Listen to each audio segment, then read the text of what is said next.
guys, you're welcome to my channel. This is Danielle's View and I welcome you all to my channel once again. And in today's video I will be taking you guys on things you need to know before you go for your post-UTME examination. So before that, I will love to tell you guys that after watching the video, please don't forget to like, subscribe and also click on the notification button so you can get notified whenever I post a new video. So let's get started. In case you see me looking down, just know that I'm looking down at my book because I had to jot down some things.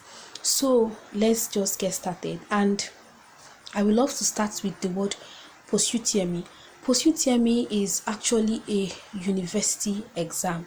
It's university that do conduct post-UTME, and we have universities that don't conduct post-UTMEs, but most universities do conduct post-UTME. So post-UTME is mainly conducted because most universities will want to really make sure that they know what they are actually doing by admitting you to their institution. Like for instance, after you have written your JAM, you will go to the university and write your post-UTME, and if you are able to pass their post-UTME examination, you are going to be given an admission. And we have situations whereby you might pass your JAM examination and not pass the post-UTME examination, which is going to be very bad, but I know that is not going to happen to anybody or any of us. So post-UTME is actually a university examination. Post-UTME is after you have written your post-UTME examination, the score is going to be added to your JAM score to get your aggregate. And after you have also chosen a particular course that you want to study in the university, the aggregate you get from adding your post-UTME score and your JAM score will tell if you are going to be offered that course to study. That is what post-UTME is all about.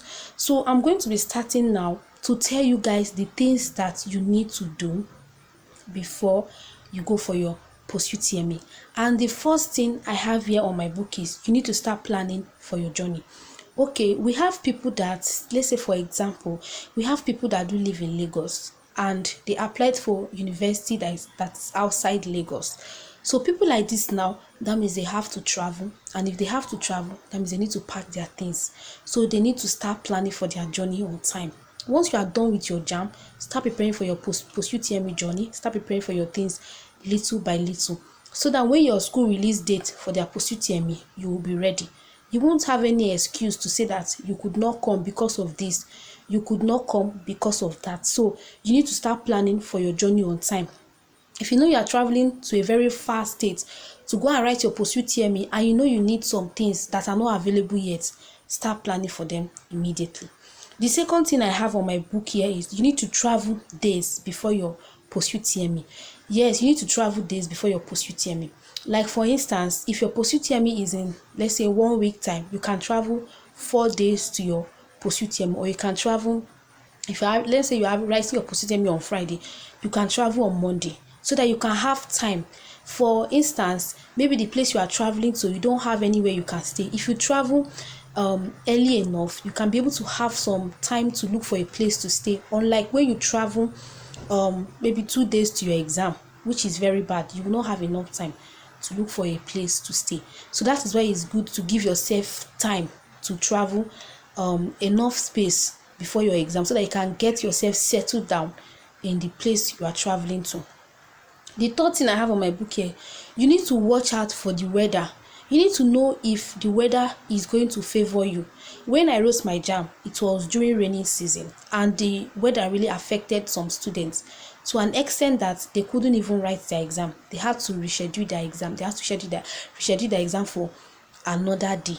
Okay, so when I also wrote my post-UTME, it was also raining, and it really affected me to an extent that I had to lose some of my belongings due to the fact that I was walking in water. The place was just there was erosion in some parts of the road, so I just had to walk, and along the line I lost my slippers because my slippers was not strong enough. So you can see I had to go and buy a new slipper. So if you are traveling for an exam to another state to write a post-UTME exam, You need to make sure you pack things that will be solid enough.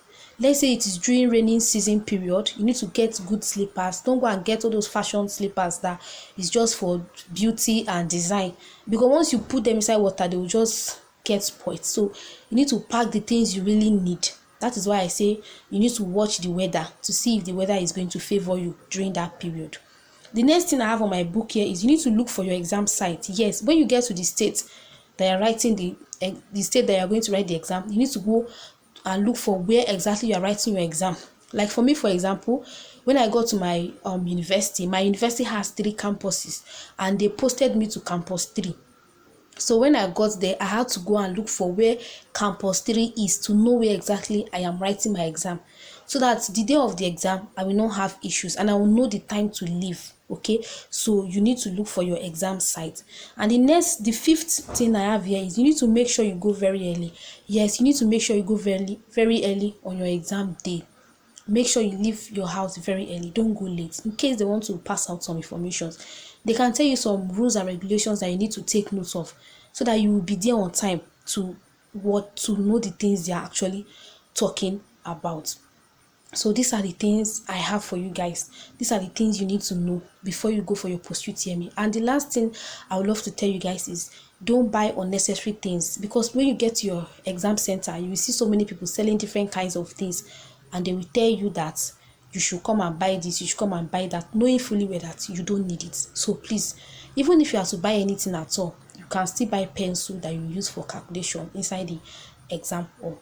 And that is it. So I'm actually a student of Delta State University Abrak, and I'm studying science laboratory technology. So that is all for this video, and you guys should not forget to please subscribe and like and click on the notification button to get notified whenever I post a new video.